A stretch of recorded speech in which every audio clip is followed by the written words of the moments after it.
ഒരു വാപ്പ തന്റെ മകനോട് ആദ്യം പറഞ്ഞു കൊടുക്കുന്നത് അല്ലാഹുവിനോടുള്ള കടമയാണ്. ഒരു പിതാവ് ആദ്യം മകനോട് പറഞ്ഞു കൊടുക്കേണ്ടത് എന്റെയും നിന്റെയും സിട്ടാവായ റബ്ബിനെ കുറിച്ചിട്ടാണ്, അവന്റെ അനുഗ്രഹങ്ങളെ കുറിച്ചിട്ടാണ്, അവൻ നമുക്ക് ചെയ്ത ഔദാര്യത്തെ കുറിച്ചിട്ടാണ്. ഓനെ നമസ്കരിക്കണം, ഓനെ നമസ്കരിക്കണം. യാ ബുനയ്യ അഖിമിസ്സലാ, ഓ മോനെ നിസ്കാരം നിലനിർത്തണേ. ഒരു പിതാവ് നമ്മൾ എത്ര പ്രാവശ്യം നമ്മുടെ മക്കളോട് പറഞ്ഞിട്ടുണ്ട് നിസ്കരിക്കടാന്നല്ല, യാ ബുനയ്യ ഉപ്പാന്റെ കുട്ടി അഖിമിസ്സലാ, നിസ്കരിക്കണേ. അല്ലാഹുവിനെ കുറിച്ച് പറഞ്ഞു കൊടുത്തു. രണ്ടാമതാ പിതാവിന്റെ ഉപദേശം, ഓനെ യാ ബുനയ്യ വവസ്സൈനൽ ഇൻസാന ബിവാലിദൈ ഹമലതുഹു ഉമ്മുഹു വഹിനൻ അലാ വഹിൻ വഫിസാലുഹു ഫി ആമൈൻ അനിഷ്കുർ ലി വലിവാലിദൈ വഇലയ്യൽ മസീർ. ഓനെ വവസ്സൈനൽ ഇൻസാന ബിവാലിദൈ. രണ്ടാമത്തെ ഉപദേശം അല്ലാഹു കഴിഞ്ഞാൽ പിന്നെ മാതാപിതാക്കളാണ്.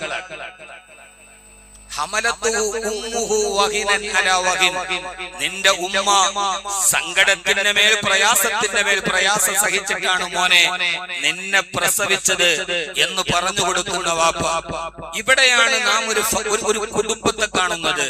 അവിടെ അല്ലാഹുവിന്റെ പ്രയോഗം വാപ്പ പറയുന്നത് മോനെ നിന്നെ ഞാൻ കഷ്ടപ്പെട്ട് വളർത്തിയെന്നല്ല, മോനെ നിന്റെ ഉമ്മ നിന്നെ വല്ലാതെ കഷ്ടപ്പെടുത്തിയിട്ടാണ് വളർത്തിയത്. മക്കളെ നാം തർബിയത്ത് ചെയ്യേണ്ടത് ഉമ്മയില്ലാത്ത സമയത്ത് വാപ്പ ഉമ്മയുടെ കഷ്ടപ്പാടുകൾ പറയണം. വാപ്പ പറയണം മോനെ ആ കുട്ടികളുമായി നമ്മൾ വെളിയിലോട്ട് പോകുന്ന നേരം ഉമ്മയില്ലാത്ത സമയം, മോനെ നിങ്ങളുടെ ഉമ്മ അവളെ വിവാഹം കഴിച്ച് ഞാൻ എന്റെ ജീവിതത്തിലേക്ക് കൂട്ടിക്കൊണ്ടുവരുമ്പോൾ അവൾ അതിസുന്ദരിയായിരുന്നു, അവൾ ആരോഗ്യവതിയായിരുന്നു. ഇന്നവളുടെ ആരോഗ്യം നഷ്ടപ്പെട്ടത്, അവൾ മെലിഞ്ഞുപോയത്, അവൾ മെലിഞ്ഞൊട്ടിപ്പോയത് എന്റെ പ്രിയപ്പെട്ട മക്കളെ നിങ്ങളെ പ്രസവിച്ച രണ്ടാമത്തെ പ്രസവത്തോടു കൂടിയാണ്. അവൾ രോഗിയായത് നിങ്ങളെ പ്രസവിച്ചത് കൊണ്ടാണ്. അതുകൊണ്ട് എന്നെ നിങ്ങൾ എത്ര വേദനിപ്പിച്ചാലും എനിക്കത് പ്രശ്നമല്ല, പക്ഷെ നിങ്ങളുടെ ഉമ്മയെ നിങ്ങൾ വേദനിപ്പിക്കരുത് എന്ന് ഉമ്മയില്ലാത്ത സമയത്ത് വാപ്പ ഉമ്മയെ കുറിച്ച് പറയണം. നേരെ തിരിച്ച് വാപ്പയില്ലാത്ത നേരത്ത് ഉമ്മ തന്നെ മക്കളെ അടുത്തിരുത്തി ഒരുരുള ചോറ് എടുത്തവർക്ക് വിളമ്പി കൊടുക്കുന്ന നേരത്ത് മക്കളെ ഈ ചോറ് ഏതെന്ന് നിങ്ങൾക്കറിയോ? നിങ്ങളുടെ പാവപ്പെട്ട ഉപ്പ ചാലക്കമ്പോളത്തിൽ പോയി ചുമടെടുത്ത് നിങ്ങളുടെ ഉപ്പ ഓട്ടോറിക്ഷയുടെ 3 ചക്രം ഇങ്ങനെ പിടിച്ച് രാപകലില്ലാതെ ഓടി ഉണ്ടാക്കുന്ന ഭക്ഷണമാണ് മക്കളെ. ആ ഉപ്പ എന്നെ കല്യാണം കഴിക്കുന്ന സമയത്ത് അദ്ദേഹത്തെക്കാൾ സുന്ദരനായ ഒരു പുരുഷൻ ഈ നാട്ടിലുണ്ടായിരുന്നില്ല. ഇന്ന് നിങ്ങളുടെ ഉപ്പ ഈ രീതിയിലായെങ്കിൽ അത് എന്നെയും നിങ്ങൾക്കും ഈ ഒരു നേരത്തെ ഭക്ഷണം തരാൻ കഷ്ടപ്പെട്ടിട്ടാണ്. അതുകൊണ്ട് എന്നെ നിങ്ങൾ എന്ത് പറഞ്ഞാലും ഞാൻ സഹിക്കും, പക്ഷെ നിങ്ങളുടെ ഉപ്പയെ നിങ്ങൾ വേദനിപ്പിക്കരുത് എന്ന് അവരവരുടെ അഭാവത്തിൽ അങ്ങോട്ടും ഇങ്ങോട്ടും കടമകളെ പറഞ്ഞു കൊടുക്കുന്ന ഒരു കുടുംബത്തിന്റെ ഫാമിലി സന്തുലിതാവസ്ഥയെ ഖുർആൻ മനോഹരമായിട്ട് പറയാൻ. വാപ്പയുടെ പറയുന്നത് വാപ്പയെ കുറിച്ചല്ല,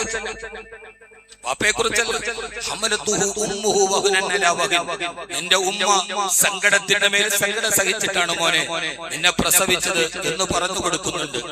എന്നിട്ട് പിന്നീട് വിശാലമായ ഉപദേശമാണ് ആ പ്രിയപ്പെട്ട മകനോട്. ആ ചെയ്യുന്ന ഉപദേശം നമ്മളെ അത്ഭുതപ്പെടുത്തും. അല്ലാഹുവിനെ കുറിച്ച് മാത്രമല്ല, ഞാനൊരു ആയത്തിന് 10 ആയത്തിന് ഒരു 30 മിനിറ്റ് കൊണ്ട് ചുരുക്കി പറയുക എന്ന് പറയുന്നത് വളരെയേറെ ഒരു ഭഗീരഥ പ്രയത്നമാണ്. മോനെ നിസ്കരിക്കണം,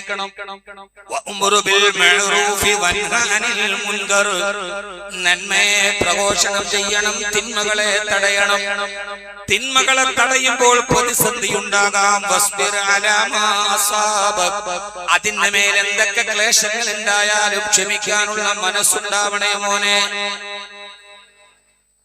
മോനെ നന്മ പറയണം, തിന്മയെ തടയണം.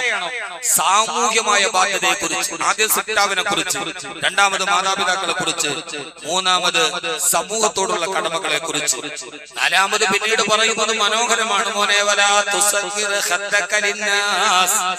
ആളുകൾ നിന്റെ മുമ്പിലേക്ക് വരുമ്പോൾ അവരുടെ നേരെ മുഖം തിരിച്ച് അവഗണിക്കരുതേ. അഗതികളും അനാഥകളും നിരാലംബരും നിരാശ്രയരും നിദ്രാവിഹീനരുമായ ഏതൊക്കെ ആളുകൾ നിന്റെ മുമ്പിൽ വന്നാൽ ജനങ്ങൾക്ക് നേരെ മുഖം തിരിക്കരുതേ, അവരോടൊത്ത് സഹവസിക്കണേ. ഉപ്പാന്റെ മകൻ അഹങ്കാര അഹങ്കാരത്തോടെ നെഞ്ചു വിരിച്ചു മനുഷ്യരുടെ മുമ്പിലൂടെ നടക്കരുത്, വിനയത്തോടെ നടക്കണേ. ആ വാപ്പ പറയാണ് മോനെ അവഗണിക്കരുത്. നമ്മളെത്ര മക്കളോട് നമ്മൾ പറയാറുണ്ട്, മുതിർന്ന ആളുകൾ വരുമ്പോ നിനക്കവരോടൊന്ന് മിണ്ടിക്കൂടെ, നിനക്കവരോടൊന്ന് സംസാരിച്ചുകൂടെ? മൊബൈൽ ഗെയിമുകളുമായിട്ട് നീ നിൽക്കുകയാണോ? ഒരാൾക്കെതിരെ ഈ മുഖം തിരിക്കരുത്. മോനെ അഹങ്കാരത്തോടെ നടക്കരുത്. എന്നിട്ട് വീണ്ടും പറയാണ് മോനെ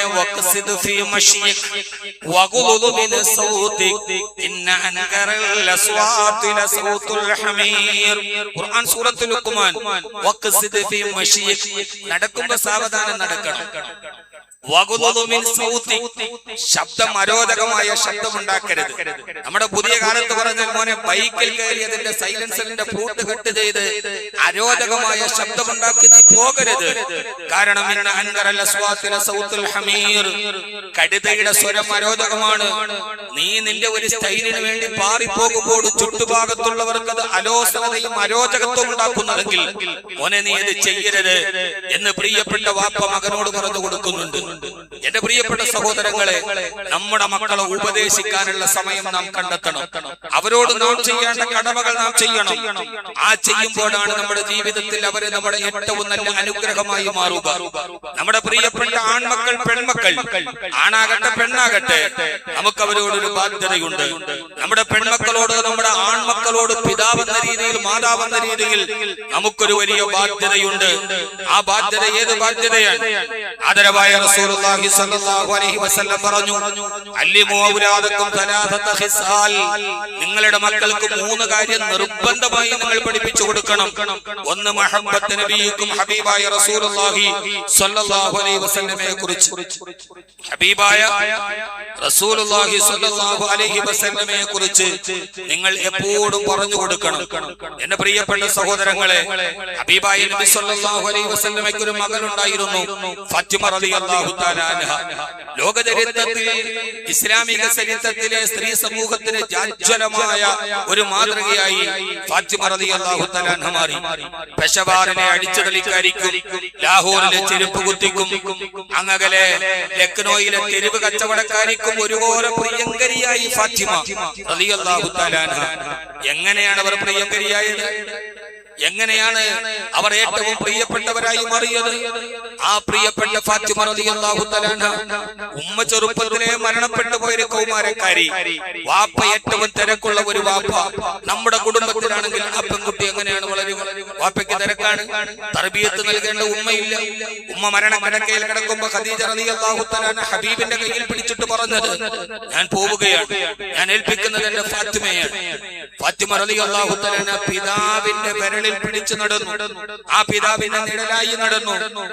ലോക ചരിത്രത്തിൽ ഇങ്ങനെ അടയാളപ്പെടുത്തിയ ഒരു മോളും വാപ്പയും ഇല്ല. ചരിത്രം പറയുന്നത് മദർ ഓഫ് ഹെർ ഫാദർ എന്നാണ്. അവളുടെ വാപ്പയുടെ മകളെന്നല്ല, വാപ്പയുടെ ഉമ്മ. Mother of her father.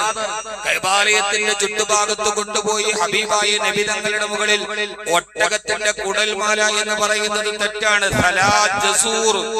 ഒട്ടകത്തിന്റെ നമ്മൾ ഉദയക്ക് കറക്കുമ്പോ അതിന്റെ ചാണകം കിടക്കുന്ന പണ്ടമെന്ന് നമ്മൾ പറയും, കുടൽമാലയല്ല. ആ വലിയ സലാജസൂർ എന്നാണ്. ഒട്ടകത്തിന്റെ കുടൽമാല എന്ന് പറയുന്നത് രാഘവത്വമാണ്. ദുർഗന്ധം വമിക്കുന്ന ചാണകം പേറുന്ന ആ വലിയ ഒന്ന് ഹബീബിന്റെ തലയിലോട്ടിടുമ്പോ അബൂജഹലിനെയും കൂട്ടരെയും പേടിച്ചു മിണ്ടാതിരുന്ന സമയത്ത് തന്റെ പിതാവിനെ രക്ഷിക്കാൻ ഓടി വന്ന ഒരു മകളുടെ പേരുണ്ട് ഫാത്തിമ റളിയല്ലാഹു തആല അൻഹ. തന്റെ പിതാവിന്റെ വിരൽ പിടിച്ചുകൊണ്ട് അവൾ നടന്നുപോയി. അവസാനം കല്യാണ പ്രായമെത്തുന്ന നേരത്തെ തന്റെ പ്രിയപ്പെട്ട മകൾ ഫാത്തിമ റളിയല്ലാഹു തആല അൻഹയ്ക്ക് അല്ലാഹുവിന്റെ റസൂൽ കല്യാണം അന്വേഷിക്കുമ്പോ അലി റളിയല്ലാഹു തആല അൻഹുവിനെയാണ് പുതിയാപ്ലയാക്കി കൊടുത്തത്. അലി റളിയല്ലാഹു തആല പുതിയാപ്ലയാക്കി. കല്യാണം കഴിഞ്ഞതോടുകൂടി അവൾ കല്യാണം കഴിഞ്ഞില്ലേ, എന്റെ കടമകൾ തീർന്നു എന്നല്ല, ഹബീബായ നബി തങ്ങൾ ഒരു വീടുണ്ടാക്കി. മഹാനായ അബ്ബാസ് റളിയല്ലാഹു അൻഹുവിന് ഹബീബിന്റെ വീടിന് നേരെ ഓപ്പോസിറ്റ് ഒരു ചെറിയ സ്ഥലമുണ്ട്. ജീവിതത്തിൽ ഇന്നേ വരെ ഹബീബ് തന്നെ അനുയായികളോട് ഒന്നും ചോദിച്ചിട്ടില്ല. ചോദിച്ചത് ഒരു ചെറിയ സ്ഥലമാണ്, എന്റെ ഫാത്തിമയ്ക്ക് ഒരു വീട് വെക്കണം, എഴുന്നേറ്റാൽ ഉടനെ എനിക്ക് അവളെ കാണണം, ഉമ്മയില്ലാത്ത മോളാണ്. കല്യാണം കഴിഞ്ഞ് നേരെ എതിർഭാഗത്തൊരു ചെറിയ വീടുണ്ടാക്കി. ആ വീട്ടിൽ രാവിലെ എഴുന്നേറ്റാൽ വാപ്പ വാതിൽ തുറന്നു നോക്കും മോളെ, അതേ സമയത്ത് എതിർഭാഗത്ത് മോള് ജാലകവിരി തുറന്നു നോക്കും പിതാവിനെ. ഒരേ സമയത്ത് വാപ്പയും മകളും കാണാൻ വേണ്ടി തുറന്ന ചരിത്രത്തിന്റെ ജാലകവിരിയാണ് ഫാത്തിമ ബീവിയുടെ. തീർന്നില്ല സഹോദരങ്ങളെ, ആ ഉപ്പാന്റെ വിരൽ പിടിച്ചിട്ടാണ് ഫാത്തിമ ബീവി ജീവിച്ചത്. രാവിലെ ഹബീബായ റസൂലുള്ളാഹി സ്വല്ലല്ലാഹു അലൈഹി വസല്ലം തഹജ്ജുദ് നിസ്കരിക്കാൻ വേണ്ടി മസ്ജിദ് നബവിയിലേക്ക് പോയപ്പോ കല്യാണം കഴിച്ചു വിട്ട മോൾ വീട്ടിൽ കിടന്നുറങ്ങുകയാണ്. ഹബീബായ നബി സ്വല്ലല്ലാഹു അലൈഹി വസല്ലം തഹജ്ജുദ് നിസ്കരിക്കാൻ വേണ്ടി വാപ്പ പള്ളിയിലേക്ക് പോകുമ്പോ കല്യാണം കഴിഞ്ഞ് കിടക്കുന്ന മകളുടെയും മരുമകന്റെയും വീടിന്റെ വാതിലിൽ പോയി മുട്ടി. എന്നിട്ട് ചോദിച്ചു, അലിയെ ഫാത്തിമ അവതുസല്ലിയാവാനി അന്തുമ, നിങ്ങൾ രണ്ടുപേര് നിസ്കരിച്ചിട്ടാണോ കിടക്കുന്നത്? സുബഹി നിസ്കരിച്ചോന്നല്ല, വാപ്പാന്റെ മോളായിട്ട് എന്റെ വീട്ടിൽ കിടക്കുന്ന നേരം കല്യാണത്തിന് തൊട്ടു മുമ്പ് വരെ നീ തഹജ്ജുദ് മുടക്കിയിട്ടില്ല. കല്യാണം കഴിഞ്ഞ് പുതിയാപ്പയുടെ പുതിയ ജീവിതത്തിലേക്ക് പോയപ്പോൾ ഫാത്തിമ അവതുസല്ലിയാവാനി അന്തുമ, നിങ്ങൾ രണ്ടുപേരും തഹജ്ജുദ് നിസ്കരിച്ചിട്ടാണോ കിടക്കുന്നതെന്നാണ്. പുതിയാപ്പയുടെയും മരുമകന്റെയും മകളുടെയും മണിയറ വാതിലിൽ മുട്ടി ഹബീബായ നബി തങ്ങൾ മസ്ജിദ് നബവിയിൽ പോയി. അവിടെ പോയി നിസ്കരിച്ച് കുറെ കഴിഞ്ഞിട്ട് വീട് ചെവി വട്ടം അടിച്ചു. മകളുടെ വീട് തൊട്ടടുത്താണ്, തർബീയത്തിന് വേണ്ടിയാണ് അടുത്ത വീട് വെച്ചത്. ആ പ്രിയപ്പെട്ട മകളുടെ വീട്ടിലേക്ക് നോക്കുമ്പോ ഒദൂഇന്റെ വെള്ളം വീഴുന്ന ശബ്ദമോ അവരെഴുന്നേറ്റ വെളിച്ചമോ കാണാതായപ്പോൾ തഹജ്ജുദ് നിസ്കരിച്ചിട്ട് പ്രിയപ്പെട്ട ഉപ്പ പള്ളിയിൽ നിന്ന് തിരിച്ചുപോയി. നേരെ പോയിട്ട് തന്നെ മകന്റെയും മരുമകളുടെയും വാതിലിൽ മുട്ടി വിളിച്ചിട്ട് ചോദിച്ചു, അലിയെ ഫാത്തിമ ഫതുസല്ലിയാവാനി അന്തുമാ, ഞാൻ വിളിച്ചിട്ട് പോയതാണ്, എഴുന്നേറ്റു, സമയായിട്ട് വീണ്ടും കിടന്നു. നമ്മളാണെങ്കിലോ വിളിച്ചു, നമ്മൾ സുബൈക്ക് വിളിച്ചിട്ട് ഉപ്പ പള്ളിയിൽ പോയി, മക്കള് പിന്നെ ഒന്നുകൂടി കിടക്കും, സമയമായില്ലല്ലോ, വിട്ടുകൊടുത്തില്ല ആ വാപ്പ. പ്രിയപ്പെട്ട മകളെ തിരിച്ചു വന്നോടി വിളിച്ചിട്ട് ചോദിച്ചു, ഫാത്തിമ അലിയെ അവതുസല്ലിയാവാനി അന്തുമാ, വാതിലിൽ മുട്ടി രണ്ടുപേരും നിസ്കരിച്ചിട്ടാണോ കിടക്കുന്നത്? ഒരല്പനേരം കഴിഞ്ഞിട്ടും മണിയറ വാതിൽ തുറന്നില്ല. മൗനാനുരാഗത്തിന്റെ സമഞ്ജസ മേഖലയിലേക്ക് ശരീരത്തിന്റെ ആഗ്രഹത്തിലോട്ട് കടന്നു പോകുന്ന പ്രഥമരാത്രിയുടെ സുന്ദര ദിവസത്തിന്റെ സമാപനത്തിന്റെ പ്രഭാതത്തിലൊരിക്കൽ വാതിൽ തുറന്നത് അലി റളിയല്ലാഹു അൻഹു മരുമകനാണ്. വാതിൽ തുറന്നപ്പോൾ തന്റെ മണിയറ വാതിലിന് മുമ്പിൽ പുഞ്ചിരിച്ചുകൊണ്ട് നിൽക്കുന്നുണ്ട് നബി മുഹമ്മദ് മുസ്തഫ സല്ലു അലൈഹി. നബി മുഹമ്മദ് മുസ്തഫ. ചരിത്രങ്ങൾ മനോഹരമായി കേൾക്കാൻ മാത്രമുള്ളതല്ല, ആ ജീവിതത്തിലേക്ക് നമ്മുടെ ചിന്തകളെയും കർമ്മങ്ങളെയും മൂളിയിടാനുള്ള പ്രചോദനം കൂടിയാണ്. സല്ലു അലൈഹി.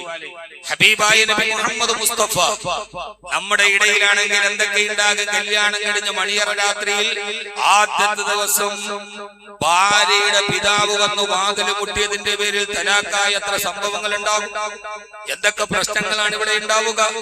ഇവിടെയാണ് ഇത് കുടുംബത്തെ നമ്മൾ പരിചയപ്പെടേണ്ടത്. കുടുംബ ജീവിതത്തിൽ 2 മണിക്കൂർ മോട്ടിവേഷൻ ക്ലാസ് ഒന്നും വേണ്ട, ആരുടെയും വലിയ കാര്യങ്ങളൊന്നും വേണ്ട. നിങ്ങളുടെ കുടുംബം കുടുംബമാകണമെങ്കിൽ 8 മടം നീളവും 10 മടം വീതിയുമുള്ള ആകാശത്ത് മഴ പെയ്താൽ മഴത്തുള്ളികൾ മുഴുവനും ഈത്തപ്പന മരത്തിന്റെ ആലകൾക്കിടയിലൂടെ തടത്തള്ളിയാ തൊടുകി താഴെ ഒരു പനയോല വിരിച്ചിട്ട് കിടന്ന എന്റെ ഹബീബിനെ കുറിച്ച് ഓർത്താൽ മതി. നമ്മുടെ ഹബീബ് നബി മുഹമ്മദ് മുസ്തഫ. ഹബീബായ നബി മുഹമ്മദ് മുസ്തഫ സല്ലല്ലാഹു അലൈഹി വസല്ലം രാജാവായിട്ടും ഫക്കീറിനെ പോലെ ജീവിച്ച റസൂലുള്ളാഹി സ്വല്ലല്ലാഹു അലൈഹി വസല്ലം വാതിൽ തുറന്നത് പ്രിയപ്പെട്ട മരുമകനാണ്. ഹബീബായ നബി തങ്ങൾ ചോദിച്ചു, അലിയെ നിങ്ങൾ രണ്ടുപേരും തഹജ്ജുദ് നിസ്കരിച്ചിട്ടാണോ കിടക്കുന്നത്? ഇത്ര മനോഹരമായ ഒരു കുടുംബ ചരിത്രം ലോകത്ത് നിങ്ങൾക്ക് പറയാൻ കഴിയില്ല, ടാഗോറിനും പറയാൻ കഴിയില്ല. 60ാമത്തെ വയസ്സിലാണ് മഹാനായി നമ്മൾ കാണുന്ന ടാഗോർ അർജന്റീനക്കാരി വിക്ടോറിയെ പ്രണയിക്കുന്നതും കല്യാണം കഴിക്കുന്നതും ഇന്ത്യയിൽ മൃണാളിനി ഭാര്യയായിരിക്കുമ്പോ 60ാമത്തെ വയസ്സിൽ പോലും തന്റെ ജീവിതത്തെ മറ്റൊരു നാട്ടിലേക്ക് പറിച്ചു നട്ട് മനോഹരമായി ജീവിച്ചൊരു മനുഷ്യനാണ് ടാഗോർ എന്ന് പറയാറുണ്ട്. 63ാമത്തെ വയസ്സിലാണ് എന്റെ ഹബീബ് പോകുന്നത്. മനോഹരമായൊരു കുടുംബ ചിത്രം ലോകത്ത് ആർക്കും പറയാൻ കഴിയില്ല. ആ മരുമകൻ ഇങ്ങനെ വാതിൽ തുറന്നു. ഏത് മരുമകനും ക്ഷോഭം നേരുന്ന സമയം അല്ലാഹുവിന്റെ റസൂൽ അലിയെ ഫാത്തിമ നിങ്ങൾ രണ്ടുപേരും നിസ്കരിച്ചിട്ടാണോ കിടക്കുന്നത്? ആ സമയത്താണ് അലി റളിയല്ലാഹു അൻഹുവിന്റെ മറുപടി, നബിയേ എന്ത് വർത്തമാനാണ് ഈ പറയുന്നത് നബിയേ? ഇന്നർ റൂഹ ബിയദില്ലാഹ് ഇൻഷാ അംസകഹാ വഇൻഷാ അർസലഹാ. അല്ലാഹു നമ്മുടെ കുടുംബ ജീവിതത്തിൽ സന്തോഷം തരട്ടെ. അല്ലാഹു നമ്മുടെ കുടുംബ ജീവിതത്തെ അനുഗ്രഹിക്കുമാറാകട്ടെ. അൽഹംദുലില്ലാഹ്. എന്റെ പ്രിയപ്പെട്ട സഹോദരങ്ങളെ, ആ സമയത്താണ് അലി റളിയല്ലാഹു തആല അൻഹുവിന്റെ ചോദ്യം, നബി എന്ത് വർത്താനാണ് നിങ്ങളെ പറയണത്? നിങ്ങളല്ലേ പലപ്പോഴും നമ്മളോട് പറഞ്ഞിട്ടുള്ളത്, ഒരു മുഅ്മിനായ മനുഷ്യൻ ഉറങ്ങാൻ വേണ്ടി ഉറക്കത്തിൽ പോയാൽ അവന്റെ റൂഹ് അല്ലാഹുവിന്റെ അടുക്കലേക്ക് പോകും. ഇൻഷാ അംസകഹാ വ ഇൻഷാ അർസലഹാ. ചിലപ്പോൾ പടച്ചോൻ അത് അവിടെ തന്നെ വെച്ചേക്കും, ചിലപ്പോൾ അത് തിരിച്ചു തരും. നബിയെ, ഞാനും ഫാത്തിമയും കൂടെ ഇന്നലെ കിടന്നപ്പോ ഞങ്ങളുടെ രണ്ടുപേരുടെ റൂഹിനെ പടച്ചോൻ കൊണ്ടുപോയി, തിരിച്ചു തന്നില്ല നബിയെ. അതുകൊണ്ടാണ് എഴുന്നേക്കാൻ പറ്റാത്തത്. അല്ലാഹ് തിരിച്ചു തരാതെ ഞാൻ അങ്ങനെ എഴുന്നേക്കും നബിയെ. വൈകാരിക വിക്ഷുബ്ധതയുടെ തീവ്രതയിൽ കുടുംബ ബന്ധത്തിന്റെ പാശത്തെ മുറിക്കാൻ കഴിയുന്ന ഒരു സമയത്ത് ഹബീബായ നബി തങ്ങൾ പറഞ്ഞ തമാശയെ അതുപോലെ അതിനേക്കാൾ മനോഹരമായി തിരിച്ചു പറയുന്ന ഒരു മരുമകൻ, ഇന്നലെ റൂഹ് തിരിച്ചു തന്നില്ല നബി, അതുകൊണ്ട് അങ്ങ് വിളിച്ചിട്ട് ഞങ്ങൾക്ക് എഴുന്നേക്കാൻ പറ്റിയില്ല. അപ്പൊ അള്ളാഹുവിന്റെ റസൂലിന്റെ തിരിച്ചുള്ള മറുപടി, എന്നെ കളിയാക്കണ്ട, പരിഹസിക്കണ്ടെന്നല്ല, ഒരു മന്ദസ്മിതത്തോടെ 1000 സൂര്യചന്ദ്രന്മാർ ഒന്നിച്ചുദിച്ച ആ മനോഹരമായ മന്ദസ്മിതത്തോടെ തന്റെ പ്രിയപ്പെട്ട മകളുടെ വീടിന്റെ പടിവാതിക്കൽ നിന്ന് അള്ളാഹുവിന്റെ റസൂൽ പള്ളിയിലേക്ക് തിരിച്ചു നടന്നു. ആ പോകുന്ന വഴിയിൽ അള്ളാഹുവിന്റെ ഹബീബ് പോകുന്ന വഴിയിൽ തന്റെ കൈകൊണ്ട് തന്റെ തൊട ഇങ്ങനെ പൊക്കിയിട്ട് ഒരു അടിയടിച്ചു. എന്നിട്ട് ഖുർആനിലെ ഒരു ആയത്ത് മെല്ലെ പിറുപിറുത്തുകൊണ്ട് പോയി അത്രേ. വകാനൽ ഇൻസാനു അക്തറ ശൈഇൻ ജദലാ വകാനൽ ഇൻസാനു അക്തറ ശൈഇൻ ജദലാ. അല്ലെങ്കിലും മനുഷ്യന്മാര് തർക്കിക്കണ കാര്യത്തിൽ പുറകിലല്ലോ. അള്ളാഹു പറഞ്ഞ ഒരായത്തിന്റെ സൂറത്തുൽ ഇസ്രായില് തിരിച്ചു പോകുമ്പോ ഈ വാക്ക് കേട്ടിട്ട് തിരിച്ചു പോകുമ്പോ തൊടയിൽ ഇങ്ങനെ അടിച്ചിട്ട് ഹബീബായ നബി തങ്ങൾ പറഞ്ഞു, വകാനൽ ഇൻസാനു അക്തറ ശൈഇൻ ജദലാ. അല്ലെങ്കിൽ തർക്കത്തിന്റെ കാര്യത്തിൽ മനുഷ്യന്മാർ എവിടെയാണ് പുറകിലുള്ളത് എന്ന് പറഞ്ഞ് തിരിച്ചുപോയി. കല്യാണം കഴിച്ച പ്രഥമ രാത്രിയിൽ തന്റെ പ്രിയപ്പെട്ട മകളോട് തഹജ്ജുദ് നിസ്കരിച്ചോ മോളെ എന്ന് ചോദിച്ച ഒരു പിതാവിന്റെ മനസ്സിന്റെ തിടുക്കം നമ്മുടെ ഹൃദയത്തിൽ ഉണ്ടാവാറുണ്ടോ? വിവാഹം കഴിച്ചു വിട്ടു, എന്റെ കടമ കഴിഞ്ഞു എന്നല്ല, ആ സമയത്തും അവളുടെ തർബീയത്തിനെ കുറിച്ച് ചോദിക്കാൻ കഴിയുന്ന ഒരു പിതാവിന്റെ മനസ്സിനെ നമ്മൾ രൂപാന്തരപ്പെടുത്തിയെടുക്കണം. എന്നാലാണ് അവർ നമ്മുടെ ജീവിതത്തിന്റെ ഏറ്റവും മനോഹരമായ മക്കളായി മാറുക. ഖബറിലേക്ക് അവർ ഏറ്റവും പ്രയോജനപ്പെട്ടതായി മാറുക. മഹാനായ അംർ ഇബ്നുൽ ആസ് റളിയല്ലാഹു തആല അൻഹു മരണാസന്നനായി കിടക്കുന്ന ഒരു നേരം, മഹാനവറുകൾ മക്കളോട് പറയുന്ന ഒന്നുണ്ട്. മഹാനായ അംർ ഇബ്നുൽ ആസ് റളിയല്ലാഹു തആല അൻഹു സക്കറാത്തിൽ പെടയുന്ന നേരത്ത് തലയിൽ ശിരസ് ഇങ്ങനെ മതിലിലോട്ട് ചേർത്ത് വെക്കുമ്പോ മകൻ അബ്ദുള്ള വന്നിട്ട് ചോദിക്കുന്നു, ഉപ്പ എന്ത് പറ്റി, വേദനിക്കുന്നുവോ?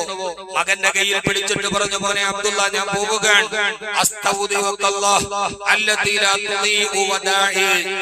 എന്ത് ഏൽപ്പിച്ചാലും പാഴാക്കാത്ത റബ്ബിനെ എന്നെ ഞാൻ ഏൽപ്പിക്കുകയാണ്. എന്നിട്ട് പറയുന്നു, മോനെ അബ്ദുള്ള, മരണാസന്നനാണ് മോനെ അബ്ദുള്ള, എന്റെ ജീവിതത്തിൽ വാപ്പാടെ ജീവിതത്തിൽ 3 ഘട്ടം കടന്നു പോയിട്ടുണ്ട്. അതിലൊരു ഘട്ടം എന്റെ ഹബീബിനെ കൊല്ലാൻ ഊരിപ്പിടിച്ച കത്തിയുമായി അതിന്റെ മൂർച്ചയും നോക്കി കൈവാലയത്തിന്റെ പുറകിൽ എന്റെ ഹബീബിനെ കൊല്ലാൻ നടന്നവനാണ് ഞാൻ. പക്ഷേ അള്ളാഹു അതിൽ നിന്ന് എന്നെ രക്ഷപ്പെടുത്തി. ഞാൻ 2ാമത്തെ ഘട്ടം പിന്നെ ഞാൻ മുസ്ലിമായി. എന്റെ ഹബീബിന്റെ കൂടെ ഞാൻ ദീനിന് വേണ്ടി നടന്നു, അതും കഴിഞ്ഞു. ഇപ്പോൾ 3ാമത്തെ ഘട്ടമായി മിസ്രിന്റെ ഗവർണറായി ഏറ്റെടുത്ത് ഞാൻ ഇപ്പോൾ നിൽക്കുകയാണ്. എന്റെ ആദ്യത്തെ ഘട്ടം എന്റെ പാപം പടച്ചവൻ പുറത്തോ എനിക്കറിയില്ല. എന്റെ 2ാമത്തെ ഘട്ടം എന്റെ ഹബീബിന്റെ കൂടെയാണ്, സ്വീകരിച്ചു അറിയില്ല.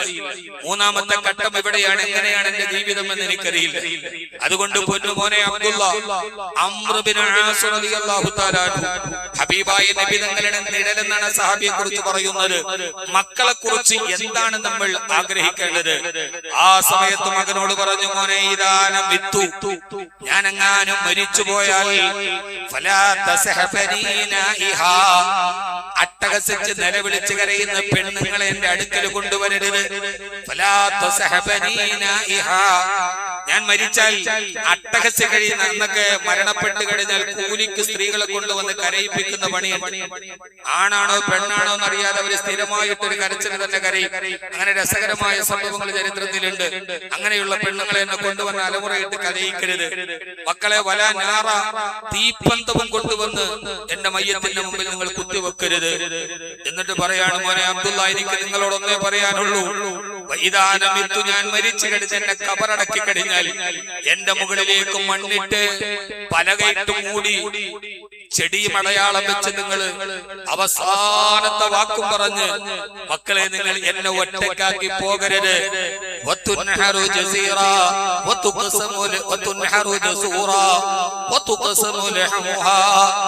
ഒരൊട്ടകത്തെ അറുത്ത് അതിന്റെ മാംസം വിതരണം ചെയ്യുന്ന സമയം വരെ പാപ്പാടെ കബറിന്റെ അടുക്കൽ നിങ്ങൾക്ക് നിൽക്കാൻ ദയവുണ്ടാകണം.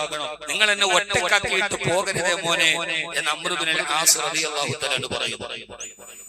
ആർക്കൊക്കെ ഉറപ്പുണ്ട് സഹോദരങ്ങളെ, ഈ ദേഹം വിട്ടുപോയാൽ, ഈ റൂഹ് പോയാൽ, നമ്മുടെ കബറിന്റെ ചാരത്ത് ആറടി മണ്ണിലേക്ക് മണ്ണിട്ട് മൂടി മൈലാഞ്ചിച്ചെടി അടയാളം വെച്ച് തിരിച്ചു പോകുമ്പോ ഏറ്റവും വേഗത കൂടിയ കാലത്ത് നമ്മുടെ അടുത്തിരുന്ന് ഒരു നല്ല മകനായി ഒരു ദുആ ചെയ്യാൻ നമുക്ക് എത്ര പേരെ ബാക്കിയാക്കി? ആ രീതിയിലേക്ക് നമ്മുടെ സമ്പാദ്യം എന്താണ് ബാക്കിയുള്ളത്? നമ്മുടെ മക്കൾ MBBS ആവട്ടെ, നമ്മുടെ കുട്ടികൾ എഞ്ചിനീയർ ആവട്ടെ, അവർ പഠനത്തിന്റെ വാതായനങ്ങൾ തുറക്കപ്പെടട്ടെ. ഞാൻ അഭിപ്രായക്കാരനാണ്. പക്ഷെ അല്ലാഹുവിനെ കുറിച്ച് പറയാൻ, ഖുർആനെ കുറിച്ച് പഠിക്കാൻ, ആഖിറത്തെ കുറിച്ച് പറയാൻ നമുക്ക് പേടിയുണ്ട്. അല്ലാഹു നമ്മളെ, നമ്മുടെ കുടുംബങ്ങളെ മനോഹരമാക്കട്ടെ. വിശുദ്ധമായ ഖുർആനിൽ ഒരു സൂറത്തുണ്ട്. ആ സൂറത്തിന്റെ പേര് സൂറത്തുൽ അൻകബൂത്ത് എന്നാണ്. അൻകബൂത്ത് എന്ന് പറഞ്ഞാൽ അതിന്റെ അർത്ഥം, അൻകബൂത്ത് എന്ന് പറഞ്ഞാൽ അതിന്റെ അർത്ഥം ചിലന്തി. ആ സൂറത്തിൽ ഒരായത്തുണ്ട്. ഞാൻ നിങ്ങളുടെ ഹൃദയം തുറക്കാൻ ഖുർആനിന്റെ ജാലകവിരിയ തുറന്നു തരാം. ഞാൻ ഈ പറയുന്നത് മുഴുവനും ഖുർആനാണ്. അത് പറഞ്ഞല്ല റൈബ ഫീഹി, അതിൽ പിന്നെ തർക്ക വിതർക്കങ്ങളില്ല. അതിന്റെ പേര് ചിലന്തി എന്ന്. അധ്യായത്തിൽ ഒരു ആയത്തുണ്ട്, മസലുൽ ലദീന ഇത്തഖദൂ മിൻ ദൂനില്ലാഹി ഔലിയാഅ കമസലിൽ അൻകബൂത്ത് ഇത്തഖദതു ബൈതാ ഇന്ന ഔഹനൽ ബുയൂതി ലബൈതുൽ അൻകബൂത്ത്. അല്ലാഹു അല്ലാത്തവരെ ജീവിതത്തിൽ ആശ്രയിക്കുന്നവന്റെ ഉപമ കമസലിൽ അൻകബൂത്തി, അവനെ ചിലന്തിയെ പോലെയാണ്. ഇത്തഖദതു ബൈതാ, ചിലന്തി വീടുണ്ടാക്കി. ഇന്ന ഔഹനൽ ബുയൂതി ലബൈതുൽ അൻകബൂത്ത്, ലോകത്തിലെ ഏറ്റവും ദുർബലമായ വീട് ചിലന്തിയുടെ വീടാണ്. ലോകത്തിലെ ഏറ്റവും ദുർബലമായ വീട് ചിലന്തിയുടെ വീടാണ്. എന്തുകൊണ്ട്? നമുക്കറിയാം, ഒരു സെമിറ്റിക് എഞ്ചിനീയറിന്റെ കരവൈദഗ്ധ്യത്തെ പോലും തോൽപ്പിക്കുന്ന രീതിയിൽ നിമിഷാർദ്ധത്തിന്റെ ഉള്ളിൽ തന്റെ ശരീരത്തിൽ നിന്ന് വരുന്ന പശ കൊണ്ട് മനോഹരമായ ഇഴകൾ കൊണ്ട് ചിലന്തി മനോഹരമായ വീടുണ്ടാക്കും. ആ വലയുടെ ഇടയിൽ അളന്നു നോക്കിയാൽ അതെല്ലാം സമീകൃത അകലമാണെന്നാണ്. ആ വലയുടെ ഇഴകളുടെ ഇടയിൽ ജാമിതീയ കണക്കുകളെ തോൽപ്പിക്കുന്ന സമീകൃത അകലമാണ്. അത്ര മനോഹരമാണ് ചിലന്തിയുടെ വീട്. പക്ഷെ കാറ്റത്തടിച്ചാൽ, വിരലൊന്ന് തൊട്ടാൽ ആ മനോഹരമായ വീട് നിമിഷാർദ്ധത്തിന്റെ ഉള്ളിൽ പൊട്ടി തകർന്നു പോകും. അതുകൊണ്ടാണ് ചിലന്തിയുടെ വീട് ലോകത്തിലെ ഏറ്റവും ദുർബലമായ വീട് എന്ന് പറഞ്ഞത് എന്നാണ് നമ്മൾ കരുതിയത്. അങ്ങനെയല്ല. അവിടെ ഖുർആൻ ഒരു പ്രയോഗമുണ്ട്, ഇത്തഖദതു ബൈത, വീടുണ്ടാക്കുന്നത് പെൺചിലന്തിയാണ്. ഇത്തഖദ ബൈത എന്ന് പറഞ്ഞാൽ വീടുണ്ടാക്കുന്നത് ആൺചിലന്തിയാണ്. താവ് ചേർന്നാൽ, ഫായിൽ മുഹന്നദായാൽ ഫീലിൽ താവ് ചേർക്കുമ്പോൾ താഉ തഅനീസിൻ തലിൽ മാദീദ കാനാലി ഉൻസാ കഅബത്തു ഹിദ്ദുല്ലദ എന്നാണ് അവിടെ വ്യാകരണ നിയമം. അവിടെ ഇത്തഖദതു ബൈത എന്ന് പറഞ്ഞാൽ വീടുണ്ടാക്കുന്നത് പെൺചിലന്തിയാണ്. ഇത്തഖദ ബൈത എന്ന് പറഞ്ഞാൽ ആൺചിലന്തിയാണ്. വീടുണ്ടാക്കുന്നത് പെൺചിലന്തിയാണ്. ആൺചിലന്തി വെളിയിൽ നിന്ന് സഹായിക്കലേ ഉള്ളൂ. സമ്പത്തും സാഹചര്യങ്ങളും ഒരുക്കി കൊടുക്കും. ഗൾഫിൽ നിന്ന് പൈസ അയക്കുന്നത് പോലെ, ഭർത്താവ് കഷ്ടപ്പെട്ട് പൈസ കൊടുക്കുന്നത് പോലെ നിർമ്മിക്കുന്നത് പെൺചിലന്തിയാണ്. അവസാനം വീട് പൂർത്തിയായി കഴിഞ്ഞാൽ ഈ പെൺചിലന്തി ആൺചിലന്തിയെ കൊല്ലും. എന്നിട്ട് പെൺചിലന്തിയും മക്കളും കൂടി അതിൽ താമസം തുടങ്ങും. കുറെ കഴിയുമ്പോൾ ഈ മക്കൾ ഉമ്മയെ കൊല്ലും. അവരും അവരുടെ ഭാര്യമാരെ താമസിക്കാൻ തുടങ്ങും. അവസാനം ആ ഭാര്യമാർ ഈ മക്കളെ കൊല്ലും. അതുകൊണ്ടാണ് ഏത് ചിലന്തി വരെ നോക്കിയാലും അതിലൊരു ചിലന്തി ചത്തു കിടക്കുന്നത് കാണാം. അത് ഈ പാവം ഭർത്താവാണ്, വെളിയിൽ നിന്ന് സഹായിക്കുന്ന ഭർത്താവ്. സഹോദരങ്ങളെ, മാതാപിതാക്കളും മക്കളും തമ്മിൽ, കൂടപ്പറപ്പുകൾ തമ്മിൽ, ഭാര്യയും ഭർത്താവും തമ്മിൽ പരസ്പര സ്നേഹവും സൗഹൃദവും നഷ്ടപ്പെട്ടു പോയ ലോകത്തിലെ ഏറ്റവും ദുർബലമായ കുടുംബ വ്യവസ്ഥിതി ചിലന്തിയുടേതാണ്. അതുകൊണ്ടാണ് ലോകത്തിലെ ഏറ്റവും ദുർബലമായ വീട് ചിലന്തിയുടെ വീടാണ് എന്ന് വിശുദ്ധമായ ഖുർആൻ പറഞ്ഞു. കാസർഗോഡ് നിന്ന് ഈ ബൈപ്പാസിലൂടെ കോവളം വരെ സഞ്ചരിച്ചാൽ ഇരുപാതകളിലായി മുഗൾ രാജവംശത്തിന്റെ ശില്പജാതരിയെ തോൽപ്പിക്കുന്ന കോൺക്രീറ്റ് സൗധങ്ങൾ നമുക്ക് കാണാം. പക്ഷെ മിക്കവാറും വീടുകൾ ചിലന്തിയുടെ വീടാണ്. ഭാര്യ ഭർത്താവ് തമ്മിൽ, മാതാപിതാക്കളും മക്കളും തമ്മിൽ, ഉടപ്പറപ്പുകൾ തമ്മിൽ അസ്ഥിരമായ സ്നേഹബന്ധത്തിന്റെ ചിലന്തികളുടെ വീട്. അങ്ങനെ ഒരു ചിലന്തികളുടെ വീടായി നമ്മുടെ ജീവിതത്തിന്റെ അധ്വാനം മാറേണ്ടതുണ്ടോ എന്ന് നമ്മൾ ചിന്തിക്കേണ്ടതുണ്ട്. അതുകൊണ്ട് നമ്മുടെ മക്കളെ, അവരെ അല്ലാഹുവിനെ കുറിച്ച് പഠിപ്പിക്കാൻ, നമ്മുടെ പെൺമക്കളെ പ്രത്യേകിച്ച് പഠിപ്പിക്കാൻ. കേരളത്തിലെ ഏറ്റവും പ്രശസ്തമായ ഒരു മഹല്ലാണ് മണക്കാട് വലിയ പള്ളി.